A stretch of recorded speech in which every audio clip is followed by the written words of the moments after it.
श्री वृंदावन बिहारी लाल राजा परीक्षित ने इतनी कथा सुनकर श्री सुखदेव जी महाराज से कहा कि स्वामी, मेरा मन नारायण जी की कथा सुनने से नहीं भरा।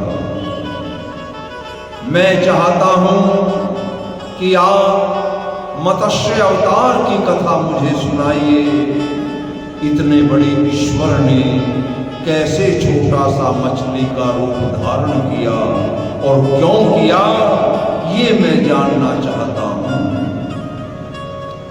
श्री सुखदेव जी महाराज बोले, हे राजन, आदि पुरुष नारायण जन्म मरण से रहित हैं और केवल इसी वास्ते अवतार लेते हैं कि हरि भक्त लोग उन अवतारों की लीला कथा सुनकर भव सागर पार उतर जाएं। जब जब इस धरती पर धर्म की हानि, हरि भक्तों पर दुख, साधु ब्राह्मण पर आपत्तियां और दुख पड़ता है, तब तब नारायण जी छोटे से छोटा व बड़े से बड़ा अवतार इस संसार में ले लेते हैं। मत्स्य अवतार एक बार जब ब्रह्मा जी अचेत सोए हुए थे तो हयग्रीव दैत्य वहां से ब्रह्मा जी के पास से वेदों को चुराकर पाताल में ले गया था। तब ब्रह्मा जी ने जाकर नारायण जी से विनय किया कि महाराज, हयग्रीव दैत्य वेद चुराकर ले गया है और वेदों के बिना संसारिक कार्य सफल नहीं हो सकते। उधर एक बार सत्यव्रत जो श्रद्धादेव के बेटे थे, उन्होंने राजगद्दी का त्याग करके वर्षों तक महाप्रलय देखने की इच्छा से तप करना आरंभ किया। अब इन दोनों कार्यों को पूर्ण करने के लिए नारायण जी ने मत्स्य अवतार लेना पड़ा।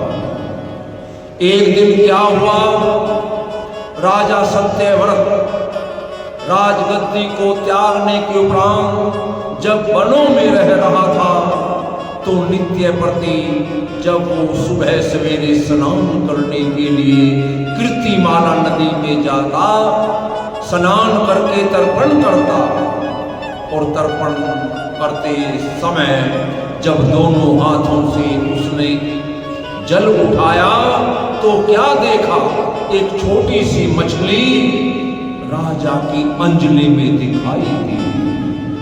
जैसे ही राजा ने उस मछली को देखा, तुरंत वो मछली बोली, हे राजन, मैं बहुत दीन हूं, मैं बहुत छोटी हूं और मैं तुम्हारी शरण में आई हूं, और अगर तुमने मुझे यदि पुनः इस नदी में डाल दिया तो बड़ी बड़ी मछलियां मुझे खा जाएंगी। मैं चाहती हूं कि तुम मुझे नदी में ना डालकर मेरा पालन पोषण करो। राजा मछली के द्वारा मनुष्य की तरह ये वार्तालाप सुनकर विचार करने लगा, ये मछली तो मनुष्य के समान बोलती है, इसको तो अवश्य में इसकी रक्षा करनी चाहिए। और ऐसा विचार करके राजा सत्यव्रत ने उस मत्स्य को अपने कमंडल में धर लिया और कहा, मैं ही तुम्हारी रक्षा करूंगा, मैं तुम्हारा पालन पोषण करूंगा, तुम धैर्य रखो।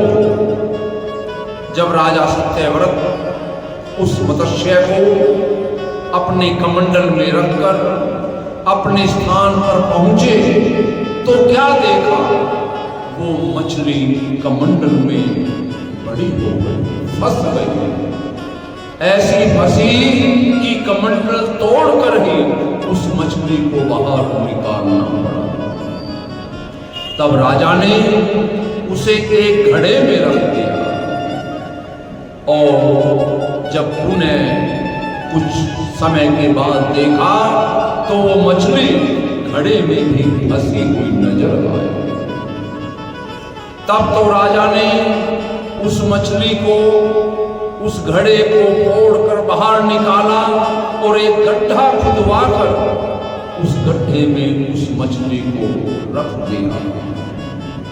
लेकिन क्या हुआ, हर इच्छा से कुछ समय के उपरांत वो मछली उस गड्ढे में भी फंसी हुई नजर आई। तब राजा ने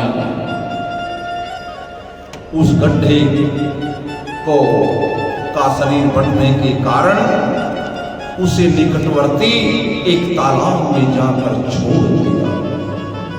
तालाब में जाने के उपरांत वो मछली कुछ समय के उपरांत तालाब में भी फंस गई। उसका अंग तालाब में नहीं समाया।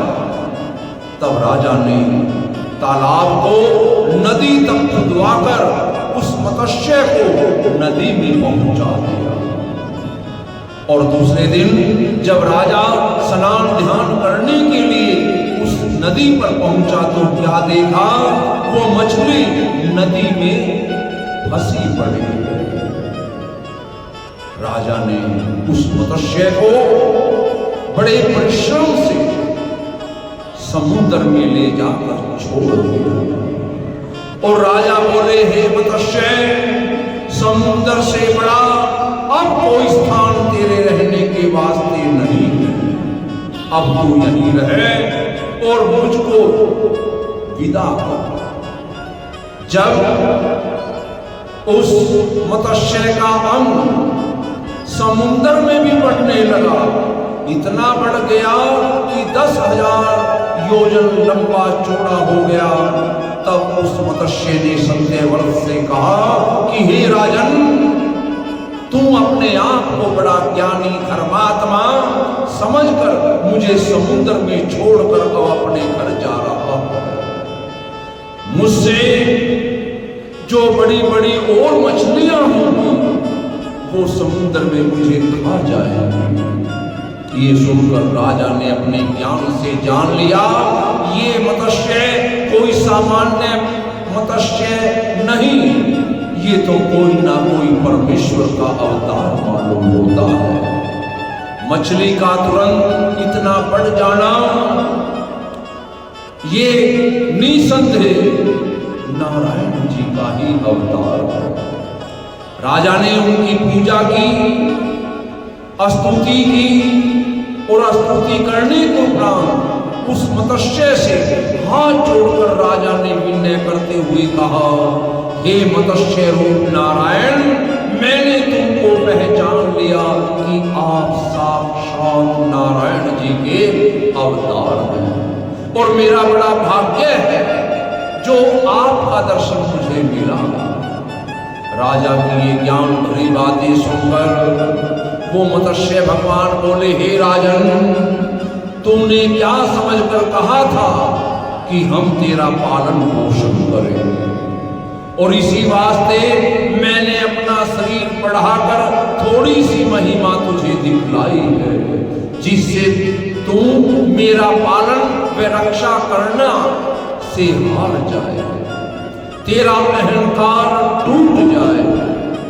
मनुष्य के लिए उचित है कि किसी काम को ऐसा ना कहे कि मैं इस काम को तो कर दूंगा। सब बातों में यही कहना चाहिए कि परमेश्वर चाहेंगे तो ये काम अवश्य पूर्ण होगा। मेरे भक्त अहंकार का वचन कभी नहीं बोलते। हे राजन, तुम विश्वास करके जान लेना, जिस बात को परमेश्वर चाहेंगे वही बात होकर रहेगी। नारायण जी की इच्छा के बिना मनुष्य का किया कुछ नहीं हो सकता। ये सुनकर राजा ने कहा, हे बेगुनाह, हे त्रिलोकीनाथ, मैंने अपनी अज्ञानता से आपको नहीं पहचाना, आप मुझे क्षमा करें। इति श्री भागवत सकल कथा विराम। बोलो श्री विष्णु भगवान की जय।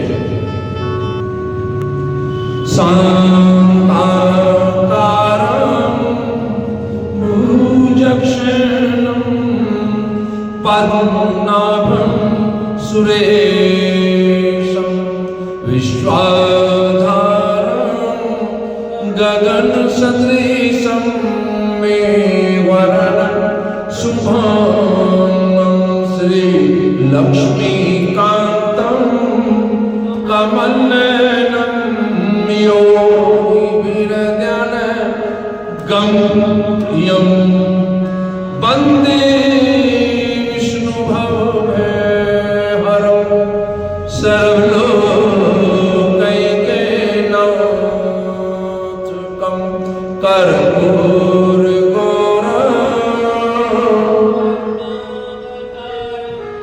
संसारसारं भुजगेन्द्रहारं सदा वसन्तं हृदयारविन्दे भवं भवानी सहितं नमामि भवम्। त्वमेव माता त्वमेव बन्धु च सखा त्वमेव विद्या त्वमेव सर्वं मम।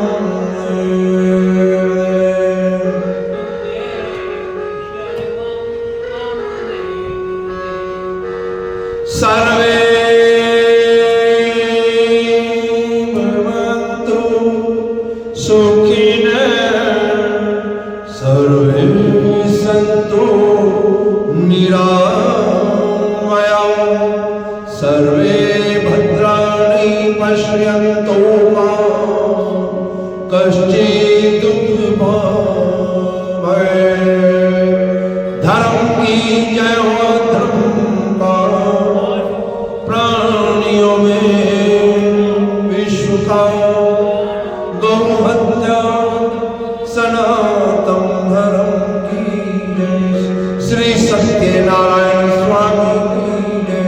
हे माई सचिया देवचिया जोता वाली माता तेरी सदा जय।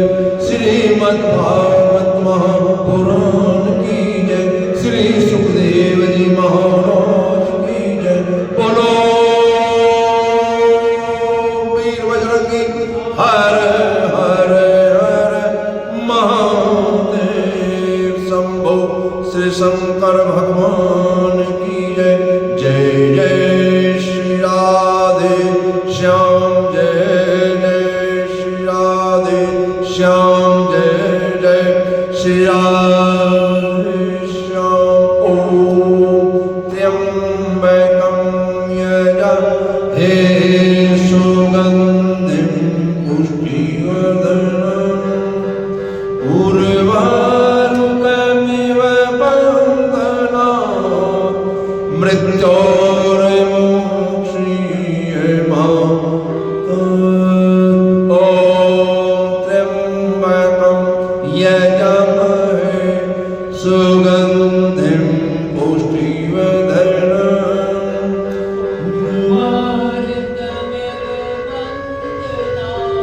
मृत्योर्मोक्षीयमाम्। ॐ त्र्यंबकं यजामहे सुगन्धिं पुष्टिवर्धनम् उर्वारुकमिव बन्धनात् मृत्योर्मोक्षीयमामृतात्। ॐ शान्ति शान्ति शान्ति।